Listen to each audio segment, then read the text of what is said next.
So-called Slender Man case. Slender Man, a faceless ghoul. The Slender Man. पहले ही बता दूं कि मैं यहाँ अपने मन से कुछ भी नहीं बोलने वाला। मैं सारे सबूत आपके सामने रख दूंगा। डिसाइड आपको करना है, पैंट में सुसु करोगे या सर खुजाओगे। Start now.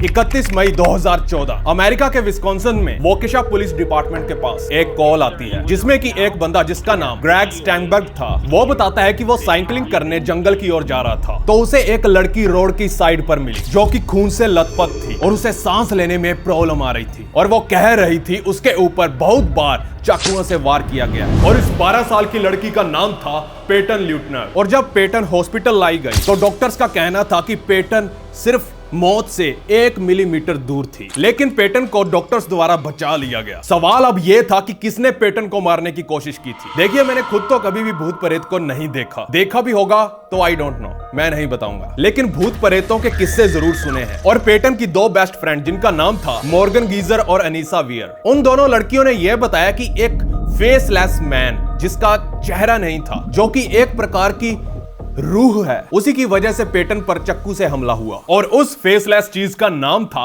Slender man.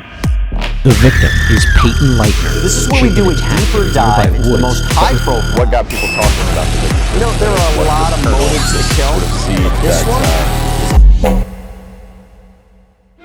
Slender man एक ऐसा प्राणी है जो अपने बिना चेहरे के और अपनी लंबी टांगों के साथ कुछ ऐसी फोटोज में दिखाई दिया जहां पर माता पिता अपने बच्चों को पिकनिक पर ले जाते थे और वहीं पर खींची हुई फोटोज के पीछे जब बाद में देखा गया तो वही फेसलेस क्रिएचर स्लेंडर मैन उन्हें दिखाई दिया। और स्लेंडर मैन का ऑरा ऐसा होता है, अगर वो आसपास हो तो बंदा अपना माइंड लूज कर सकता है, पागल हो जाता है। स्लेंडर मैन की और भी कई खासियतें हैं, उनमें से एक ये है कि वो किसी को भी वश में कर सकता है और लोगों से अपनी बात मनवा सकता है और जो बच्चा उसकी बात नहीं मानता वो उसकी पूरी फैमिली को तबाह कर देता है। यही नहीं, लोगों के अकॉर्डिंग उसके पास कुछ अनोखी ताकतें हैं, जैसे कि टेलीपोर्टेशन यहां से वहां, माइंड रीडिंग और फास्ट स्पीड, और वो इतनी तेज भागता है कि आप सोच भी नहीं सकते। और उसके पास ऑक्टोपस जैसे हाथ भी हैं जो कि उसके पीठ पीछे से बाहर निकलते हैं और बंदे को लपेट कर मार देते हैं। देखिए, लोगों ने रिपोर्ट किया कि जब भी स्लेंडर मैन उनके आसपास होता है तो नाक में से खून निकलने लग जाता है और कड़कती धूप और गर्मी में भी temperature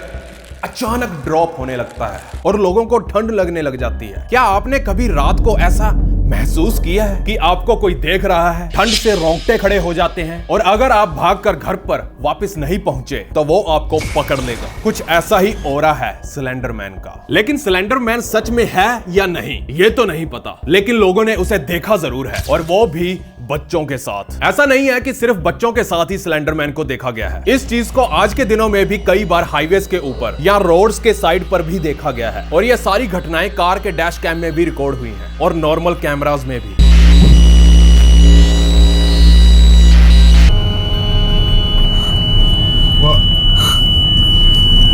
Sully, cut the camera. Sully. बस एक चीज कॉमन जो आपको हर वीडियो में दिख जाएगी और वो ये है कि जैसे ही स्लेंडर मैन कैमरा में दिखता है तो कैमरा में ग्लिच के साथ कुछ अजीबोगरीब से साउंड बजने लगते हैं। तो ऐसा क्यों होता है? इसका रीजन है स्लेंडर मैन के पास किसी भी प्रकार का कोई भी इलेक्ट्रॉनिक्स काम नहीं करता, यानी जो चीजें बिजली या बैटरी पर डिपेंड हैं वो इस दानव के पास काम नहीं करती। अब मैं आपको सन 1996 की एक फुटेज दिखाने जा रहा हूं। कहा जाता है कि सबसे पहले स्लेंडर मैन को इसी फुटेज में देखा गया था।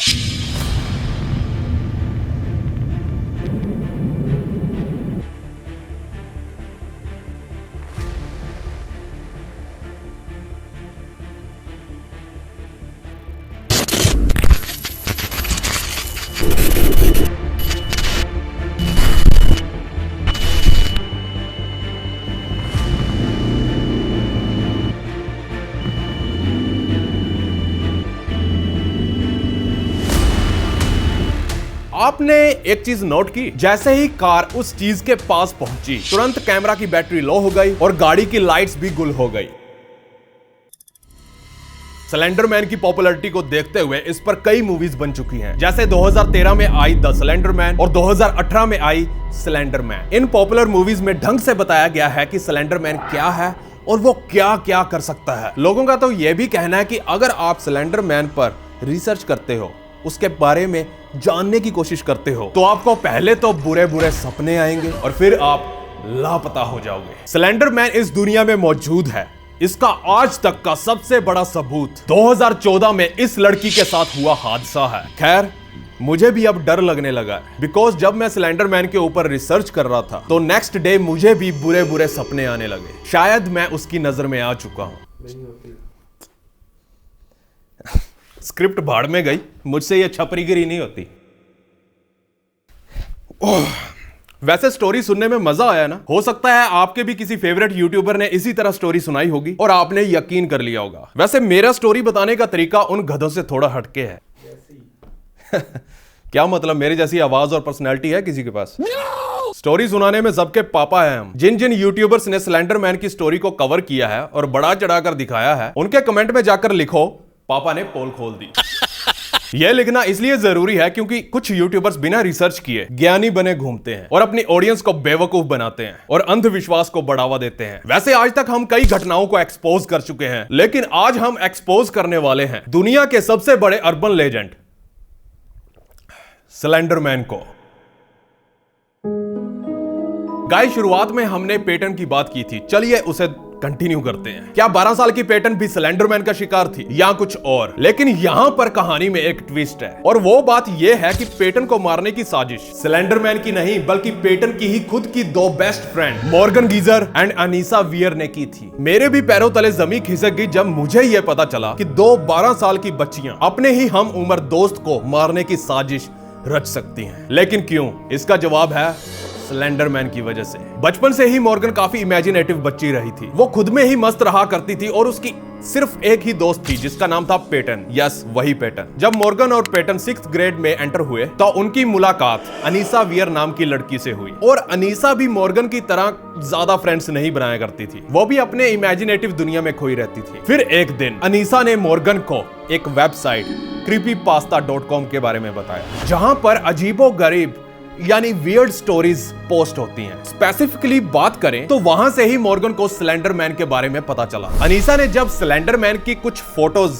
मॉर्गन को दिखाई तो वो उसमें बहुत ही ज्यादा इंटरेस्ट दिखाने लग गए। फिर धीरे धीरे मॉर्गन को याद आया कि उसने तो इस फेसलेस मैन को अपनी रियल लाइफ में भी देखा है। उसने बताया कि जब वो सिर्फ 5 साल की थी उसने इस फेसलेस मैन को घर के पास जंगलों में देखा था। इस पॉइंट पर आकर मॉर्गन के दिमाग में सिर्फ स्लेंडर मैन ही घूमने लगा और घूमता रहा, और वो उस पर डेली रिसर्च करने लगी। मॉर्गन ने तो पेटन को भी इस ऑनलाइन वेबसाइट क्रीपीपास्ता के बारे में बताया और उसे इसे पढ़ने को कहा। लेकिन जब पेटन ने उसे पढ़ना स्टार्ट किया तो उसकी सीटी पिटी गुल हो गई और उसे काफी डर लगने लगा, और उसने मॉर्गन से कहा कि यार मुझे ये सब नहीं देखना, और इसी चीज को लेकर दोनों में काफी लड़ाई हुई। जब इस बात का पता पेटन की मां को लगा तो पेटन की मां ने पेटन के साथ बैठकर एक स्टोरी पढ़ी। फिर उसकी मां ने अपनी बच्ची से पूछा कि क्या तुम्हें यह स्टोरी सच्ची लगती है, क्या यह रियल है? पेटन ने कहा नहीं, लेकिन मॉर्गन को यह पता है कि यह असली है।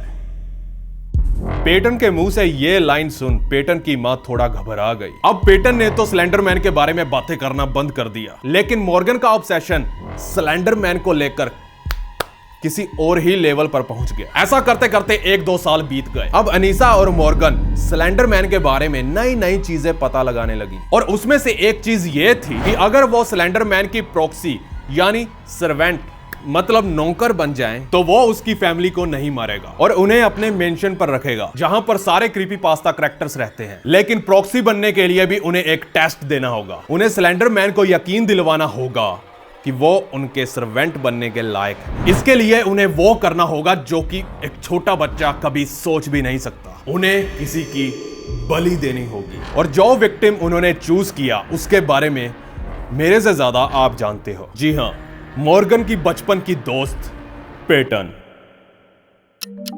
5 महीनों की प्लानिंग के बाद आखिरकार उन्होंने यह डिसाइड किया कि वो दोनों पेटन को अपने घर पर बुलाकर जब वो सो रही होगी उसे सोते हुए ही चाकू से चीर देंगी और फिर ब्लैंकेट से ढक देंगी। लेकिन जब पेटन मॉर्गन के घर पहुंची तो उन्होंने प्लान बदल दिया और उसे एक और दिन देने की सोची, और पेटन को अगली सुबह नजदीकी पार्क में ले जाकर मारने की प्लानिंग बनाई, क्योंकि वहां पर बाथरूम है और आसानी से ब्लड वहां से ड्रेन हो जाएगा। जैसे ही सुबह हुई मॉर्गन ने किचन नाइफ उठाई और अपनी वेस्ट में छुपा ली। और जब जैसे तैसे करके मॉर्गन और अनीसा पेटन को बाथरूम तक ले गए तो मॉर्गन का हौसला जवाब दे गया, जिसकी वजह से उन्हें फिर से प्लान चेंज करना पड़ा। अनीसा ने मॉर्गन को शांत करते हुए यह सुजेस्ट किया कि वो पेटन को नजदीकी जंगल में ले जाएंगे और वहां पर अपने प्लान को अंजाम देंगे। और वैसा ही हुआ। पेटन्स को वो दोनों लुका छिपी के बहाने वुड्स में ले गए और जब अनीसा ने पेटन को एक जगह पे छुपने को कहा तो पेटन ने मना कर दिया, जिसके बाद अनीसा ने पेटन को जोर से धक्का दिया और उसके ऊपर चढ़कर बैठ गई। और जब डरी हुई पेटन चिल्लाने लगी तो उसने पेटन को छोड़ा और मॉर्गन के पास भाग गई। और फिर वो हाथ में चक्कू लिए एक दूसरे को नाइफ पास करने लगे। दोनों डरी हुई थी, एक दूसरे को कह रही थी कि तुम करो, वो कह रही थी कि तुम करो। ये सब देख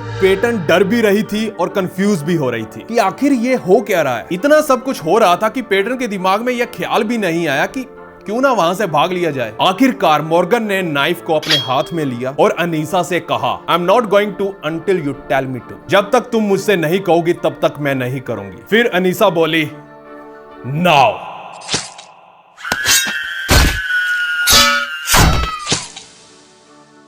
जैसे ही अनीसा ने मॉर्गन को नाव कहा, उसने पेटन को फिर से नीचे गिराया और उसके ऊपर चढ़ गई और जोर जोर से चक्कू चलाना शुरू कर दिया। जैसे ही पेटन ने उठने की कोशिश की तो अनीसा ने उसे पटक कर नीचे फेंक दिया और उसने कहा कि वो पुलिस को बुलाकर लाएगी। ऑफ कोर्स अनीसा झूठ बोल रही थी, लेकिन पेटन दर्द में इतना तड़प रही थी कि बेचारी ने उसे भी सच मान लिया और शांति से नीचे लेटी रही। जैसे ही मॉर्गन और अनीसा का काम खत्म हुआ तो वो पेटन को वहीं अधमरा छोड़ जंगल की ओर भाग गई और स्लेंडर मैन को रो रो कर बुलाने लगी ताकि वो उनकी मदद कर सके। और दूसरी ओर पेटन जैसे तैसे करके रेंगते हुए सड़क के किनारे पहुंच गई। उसके बाद की स्टोरी शुरुआत में मैं आपको बता चुका हूं। जब पेटन हॉस्पिटल पहुंची तो डॉक्टर्स की हैरानी का कोई ठिकाना नहीं रहा। 19 चक्कू के वार उसकी बॉडी पर थे, जिसमें से एक तो उसके दिल के बिल्कुल 1 मिलीमीटर की दूरी पर रह गया था, नहीं तो वो उसके दिल को चीरता हुआ निकल जाता। सर्जरी में डॉक्टर्स को 6 घंटे लगे और खुशकिस्मती से वो बच गई। होश में आते पेटन ने सबसे पहले यही पूछा कि क्या पुलिस ने उसके अटैकर्स को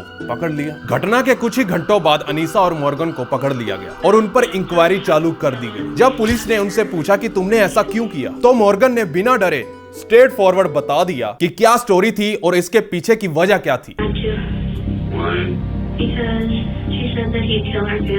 मॉर्गन ने कहा कि अगर वो ये ना करते तो क्रीपीपास्ता का किंग स्लेंडर मैन उसकी फैमिली को मार देता।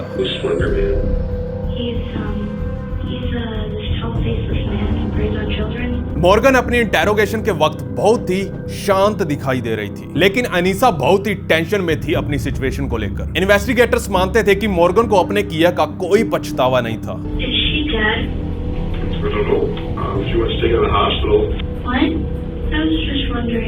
इसी कारण और क्राइम की सिवियरिटी को ध्यान में रखते हुए और अटैक का कैलकुलेटेड नेचर देखते हुए उन दोनों लड़कियों को कोर्ट में बच्चियों की तरह ना मानकर एक अडल्ट माना गया। मॉर्गन पर तो 1st डिग्री वाला अटेम्प्टेड होमोसाइड वाला केस चला और अनीसा पर 2nd डिग्री का। 2017 में अनीसा को अटेम्प्टेड होमोसाइड का हिस्सा होने की वजह से दोषी माना गया और उसकी मेंटल कंडीशन को देखते हुए उसे 25 साल की हॉस्पिटलाइज्ड सेंटेंस हुई, लेकिन सिर्फ 4 साल बाद ही 2021 में उसे छोड़ दिया गया, इस कंडीशन पर कि जब तक वो 37 साल की नहीं हो जाती तब तक वो अपने पापा के साथ रहेगी। उस पर जीपीएस ट्रैकर लगाया जाएगा और इंटरनेट मॉनिटर किया जाएगा, वो भी वेरी स्ट्रिक्टली। मॉर्गन को भी दोषी करार दिया गया, वो भी 1st डिग्री अटेम्प्टेड होमोसाइड में। और क्योंकि वो एक मेंटल कंडीशन स्किज़ोफ्रेनिया से जूझ रही थी तो उसे जेल में ना भेजकर एक मेंटल हॉस्पिटल में 40 साल की कैद का ऑर्डर सुनाया गया और वहां पर भी उसकी मेंटल कंडीशन खराब ही होती गई। 2 साल बाद उसकी एडवोकेट ने जब पिटीशन डाली कि उसे जुवेनाइल कोर्ट में भेजा जाए, यानी बच्चों वाले कोर्ट में, उसे सच में लग रहा था कि स्लेंडर मैन उसकी फैमिली को मार देगा, तो उसने ये कदम सिर्फ सेल्फ डिफेंस में उठाया था। हाउएवर विस्कॉन्सिन सुप्रीम कोर्ट ने मॉर्गन गीजर की इस पिटीशन को डिक्लाइन कर दिया, जिसके बाद हॉस्पिटल में उसे एंटीसाइकोटिक ड्रग्स देना शुरू कर दिए गए, जिसके बाद उसकी मेंटल कंडीशन काफी हद तक सुधरने लगी और फिर बिल्कुल ठीक हो गई। जिसके बाद जाकर उसे समझ आया कि स्लेंडर मैन तो उसके सिर्फ एक दिमाग का वहम था, वो भी स्किज़ोफ्रेनिया की वजह से। लेकिन अब पेटन की बात करें तो उसके ऑपरेशन के बाद उसे काफी टाइम लगा रिकवर करने में। पेटन ने अपने एक इंटरव्यू में बताया कि अब वो किसी पर भी विश्वास नहीं कर सकती, खासकर अपने बेस्ट फ्रेंड्स पर, और वो सोते वक्त भी अपने तकिए के नीचे एक धार वाला हथियार रखती है, यानी एक चक्कू, जस्ट इन केस। अब बात करते हैं स्लेंडर मैन इस दुनिया में सच में मौजूद है या नहीं।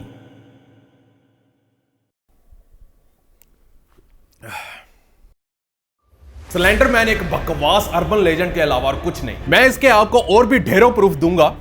Wait for a minute. उससे पहले मैं आपको बता दूं कि स्लेंडर मैन की बकवास को फैलाने में सबसे बड़ा हाथ यूट्यूबर्स का है। All in the name of Slenderman. These are 3 ways to survive Slenderman. अगर आपको ऐसी आवाज सुनाई देती है और 8 फीट का आदमी दिखता है, मतलब वो आपका आखिरी दिन हो सकता है। He's usually out to lure children to follow him into the woods, sometimes adults as well. Sometimes he has a reason, sometimes he doesn't. अब मेरी बात ध्यान से सुनना, बिल्कुल भी स्किप मत करना। यूट्यूबर्स को जल्दी जल्दी अपना कंटेंट लाना पड़ता है, जल्दी वीडियोस लाने के लिए, जिसकी वजह से वो आगे की रिसर्च करने में आलस दिखाते हैं। उन्होंने इस टॉपिक को कहीं से सुन लिया होगा और जब उन्होंने इस पर यानी स्लेंडर मैन के ऊपर रिसर्च की होगी और रात को सपने में उनको स्लेंडर मैन दिख गया होगा और यूट्यूबर्स ने इस अर्बन लेजेंड पर विश्वास कर लिया होगा और फिर अपना ज्ञान आपको बताया होगा, जिसके बाद आपको भी किसी दिन ऐसा ही सपना आया होगा। गाइस, ये नॉर्मल चीजें यूट्यूबर्स के साथ होती हैं। मैं भी जब स्लेंडर मैन पर रिसर्च कर रहा था तो मुझे भी उस रात स्लेंडर मैन अपने सपने में दिखाई दिया, क्योंकि जब सारा दिन बंदा वही रिसर्च करता है तो दिमाग में वही चीजें चलती रहती हैं। इसके आगे आपको बताने की जरूरत नहीं है। लेकिन अगर मैं आपको ये बातें बढ़ा चढ़ाकर बताता तो आपके साथ भी कुछ वैसा ही होता, वैसे ही सपने आते। लेकिन हमने की आगे की और रिसर्च ताकि स्लेंडर मैन का भांडा फोड़ सके। साला अब आए मेरे सपने में, कुंडली खोल दूंगा साले की। अब बात करते हैं स्लेंडर मैन की इन फोटोज की। गाइस, 2009 में एक कंपटीशन हुआ था हॉरर फोटो वगैरह वगैरह बनाने का। वहीं पर इस फोटो को फोटोशॉप किया गया था और बाकी फोटोज की भी बात करें तो सारी फेक थी। आप खुद रिसर्च करें, मेरे या किसी दूसरे यूट्यूबर्स के झांसे में ना आए। 5 मिनट में आपको सच्चाई पता चल जाएगी। रही बात इस वीडियो की, जब 1996 में पहली बार स्लेंडर मैन कार के डैश कैम में कैप्चर हुआ तो बता दूं ये भी फेक है, क्योंकि डैश कैम तो कंज्यूमर्स के लिए पहली बार 2001 में Taiwan based company extra vision ने इंट्रोड्यूस किए थे और ये साला 1996 में ही डैश कैम लेकर घूम रहा है।